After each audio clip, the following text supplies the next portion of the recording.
Mga estudyanteng magkakaanak na sawi ng salpukin ng trailer truck ang sinasakyan nilang tricycle sa Isabela.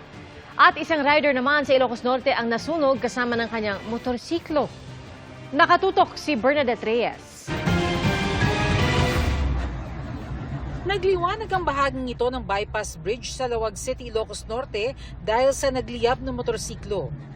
Pero hindi lang yan ang nasunog dahil ang rider nito naabutan ng pagsiklab ng apoy matapos na maipit sa kanyang motor. Bago magliyab, sumalpok ang motor sa isang sasakyang nakaparada noon sa tulay. Tumilapon pa ang angkas dahil sa lakas ng impact. Isinugod siya sa ospital pero ang rider bigong maisalba dahil sa laki ng apoy.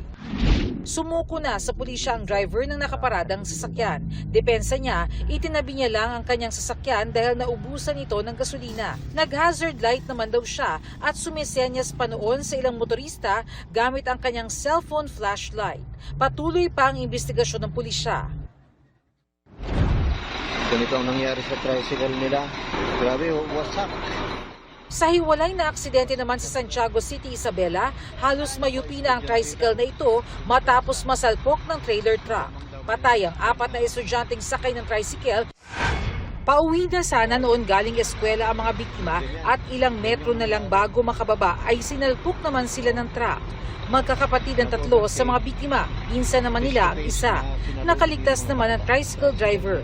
Hustisya ang panawagan ng mga kaanak ng mga biktima. Hawak na ng pulisya ang truck driver na mahaharap sa kasong reckless imprudence resulting in multiple homicide. Para sa GMA Integrated News, Bernadette Reyes, nakatutok 24 oras.